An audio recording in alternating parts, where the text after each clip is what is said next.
work culture is the set of shared values, beliefs, and norms that shape the way people behave and interact in the workplace.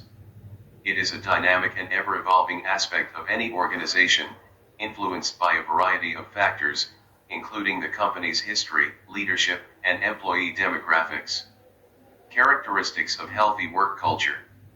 A healthy work culture is characterized by open communication, trust, respect, and a sense of belonging. Employees in a healthy work culture feel valued and appreciated, and they are more likely to be committed to their work. Some of the key characteristics of a healthy work culture are as follows. Clear and open communication.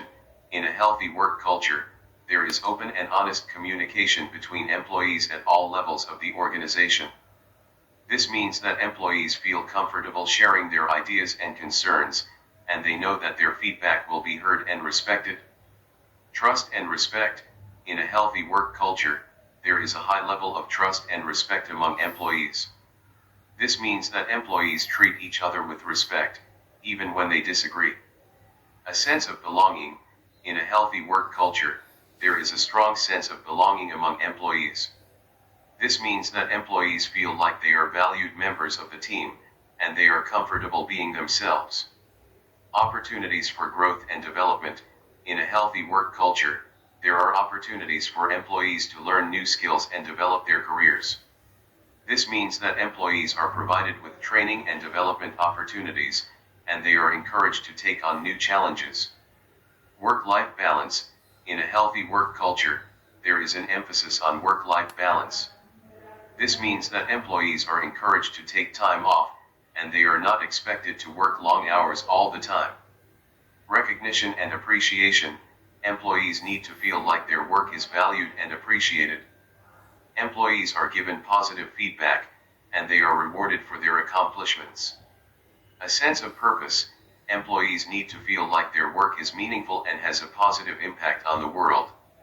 In a healthy work culture, employees understand how their work contributes to the organization's mission, and they feel like they are making a difference. Meritocracy. Promotions and postings are based on merit rather than favoritism. Leadership by example. Seniors or leaders lead by example through fairness, discipline, and ethical conduct. Read about ethics in international relations. Characteristics of toxic work culture. Negativity, characterized by negativity and low morale among employees. Lack of clarity. Employees experience a lack of clarity regarding their roles due to poor communication. Office politics, common phenomenon of power struggles among employees. High attrition rate, witnessed high turnover rates due to dissatisfaction. Fear of failure. Failure is discouraged, and employees face excessive pressure to achieve positive outcomes. Issues and challenges with the poor work culture. A poor work culture can have a number of negative consequences for both employees and the organization as a whole. Some of the most common issues and challenges associated with a poor work culture include employee disengagement. Workers lose interest and do only minimum required tasks. Example, a clerk delays file processing because there is no motivation or supervision. Low productivity. Inefficient practices reduce the quality and speed of work. Example, government offices where simple certificates take weeks due to slow procedures. High employee turnover. Skilled employees leave the organization. Example, young professionals leaving a toxic private company for better workplaces. Poor teamwork and conflicts. Lack of cooperation creates internal disputes. Example, departments in a municipal corporation blaming each other for project delays. Stress and burnout. Unhealthy environment affects mental and physical health. Example, junior doctors facing long shifts and harassment, leading to exhaustion. Lack of innovation. Employees avoid new ideas due to rigid hierarchy or fear of criticism. Example, officials refusing to adopt digital systems because they prefer old manual methods. Weak accountability. People shift blame and avoid responsibility. Example, after a bridge collapse, multiple departments deny responsibility for maintenance.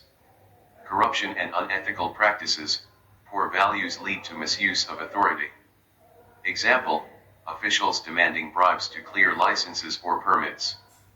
Poor service delivery, citizens face delays and harassment. Example, long queues and repeated visits required for basic services like ration cards. Negative organizational image, loss of trust and credibility. Example, public losing faith in a transport department known for corruption and delays. Work culture in Indian civil services. A robust and efficient civil service is crucial for the proper functioning of any government. However, the Indian civil service has long been plagued by a poor work culture, characterized by inefficiency, lack of accountability, and low employee morale. Work culture in Indian civil services is characterized by following values. Culture of secrecy, emphasizes secrecy over transparency, leading to trust deficits. Lack of reasoning, often hides reasoning behind policy decisions and their outcomes. Emphasis on rules, overemphasizes rules and regulations, leading to delays and lack of empathy. Resistance to change, resistant to reforms and innovative steps, maintaining a status quo. Complacency, displays complacency and reactive behavior rather than proactive initiatives. Insensitivity, criticized for insensitivity towards problems, stemming from hierarchical structures. Factors responsible for poor work culture among civil servants. Factors responsible for poor work culture among civil servants are: legacy of colonialism and bureaucracy. The Indian civil services roots can be traced back to the colonial era, inheriting a bureaucratic structure that emphasizes hierarchy, rigid procedures, and a top-down approach. This structure has persisted over time, leading to a lack of innovation, creativity, and responsiveness to public needs. Political interference and lack of autonomy. Civil servants often face political interference, with politicians exerting pressure to influence administrative decisions for their own benefit. This interference undermines the independence and impartiality of the civil service, fostering a culture of favoritism and corruption. Weak performance management and accountability. Performance management systems in the Indian civil service are often weak, lacking clear objectives, metrics, and feedback mechanisms. This lack of accountability leads to a culture of complacency and a disconnect between performance and rewards. Inefficient hiring and promotion practices. Hiring and promotion processes in the Indian civil service are often based on seniority and rote memorization rather than merit and competency. Work-life imbalance and stress. Civil servants often face long working hours, high workloads, and constant pressure to meet deadlines. Inadequate training and development opportunities. Limited training and development opportunities can hinder the professional growth of civil servants, making it difficult to adapt to changing demands and acquire new skills. Low pay and lack of incentives. Civil servants in India are often underpaid compared to their counterparts in other sectors, and performance-based incentives are often lacking. This lack of fair compensation can lead to a sense of demotivation and a lack of enthusiasm for work. Lack of transparency and open communication. A lack of transparency and open communication within the civil service can breed distrust, suspicion, and a culture of secrecy. This lack of openness hinders collaboration, innovation, and effective decision-making. Technology lag and resistance to change. The adoption of technology in the Indian civil service has been slow, with many departments still relying on outdated systems and processes. This resistance to change can lead to inefficiencies, delays, and a lack of innovation. Lack of public recognition and appreciation. Civil servants often feel undervalued and underappreciated for their work, lacking public recognition for their contributions. This lack of appreciation can contribute to low morale and a sense of disengagement. Importance of healthy work culture in Indian civil services. Enhances administrative efficiency. A positive work environment improves coordination, reduces delays, and ensures timely service delivery. Promotes ethical governance. Healthy work culture discourages corruption, favoritism, and political interference. Improves policy implementation. Collaborative and supportive work culture ensures smooth execution of welfare schemes. Example, Effective coordination during COVID-19 vaccination drive enabled India to administer over 200 crore doses. Encourages innovation and reform. Officers feel empowered to experiment and adopt best practices when hierarchy is flexible.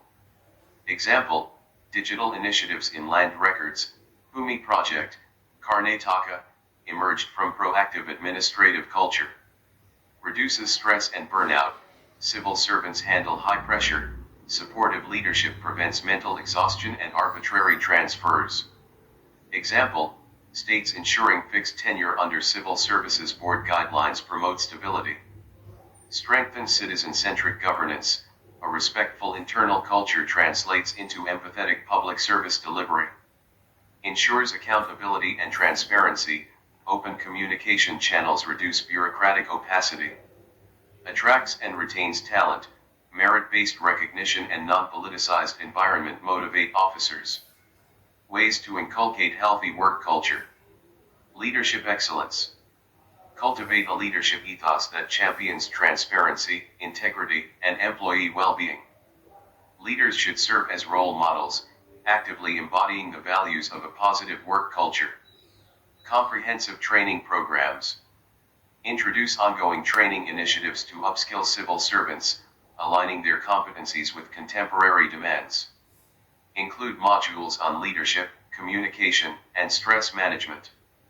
Promote a culture that values a work-life balance. Performance recognition and development. Establish a robust performance assessment system that recognizes and rewards outstanding achievements. Provide avenues for continuous professional development to nurture the growth of civil servants. Inclusive decision-making.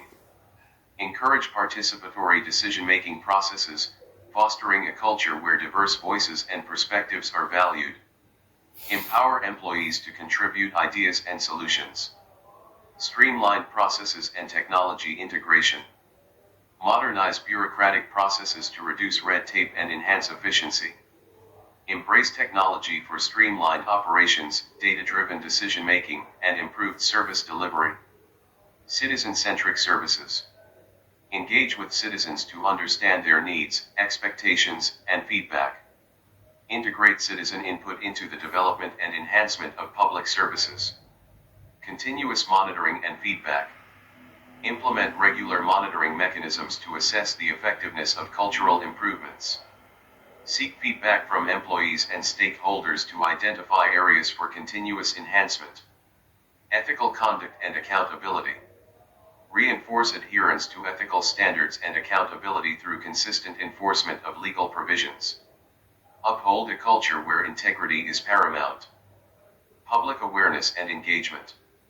Conduct public awareness campaigns on the importance of a positive work culture in delivering quality public services.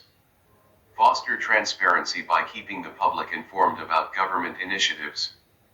Fayol's Universal Principles of Management. Henry Fayol, the father of modern management, proposed 14 universal principles that serve as the foundation for an effective and ethical work culture. Division of work. Work should be divided according to specialization so that employees become more skilled and efficient. A example, separate units for HR, finance, and operations in an organization. Authority with responsibility. Managers must have the authority to give orders, but they should also be accountable for their decisions and actions. A example, a district collector has administrative powers but is answerable to the law and the public. Discipline. Employees must respect rules, regulations, and agreements to ensure smooth functioning. A example, civil servants following conduct rules and service codes. Unity of command. Each employee should receive instructions from only one superior to avoid confusion. A example, clear hierarchical command in police departments. Unity of direction. Activities with the same objective should be directed under one plan and one leader. A example, the Swat Bharat mission operates under a single national strategy. Subordination of individual interest to general interest. Organizational or public interest should take priority over personal gain. A example, public officials prioritizing national welfare over private benefits. Fair remuneration. employees should receive reasonable and just compensation to maintain motivation and satisfaction. Centralization and decentralization, there should be a proper balance between centralized authority and delegated decision-making. Scalar chain, a clear chain of command should exist from the top management to the lowest level. Order, people and resources should be placed in the right position at the right time for efficiency. Equity, managers should treat employees with fairness, kindness, and respect. Stability of tenure, job security helps employees perform better and remain loyal to the organization. Initiative, employees should be encouraged to take ideas and actions that benefit the organization. Esprit de corps, promoting team spirit and harmony strengthens organizational unity. Conclusion. A healthy work culture is essential for efficient, ethical, and citizen-centric governance. It improves morale, productivity, innovation, and accountability within organizations, especially in civil services. By promoting transparency, merit, teamwork, and ethical leadership along with principles like those of Fayol, institutions can build a positive work environment that ensures better service delivery and strengthens public trust.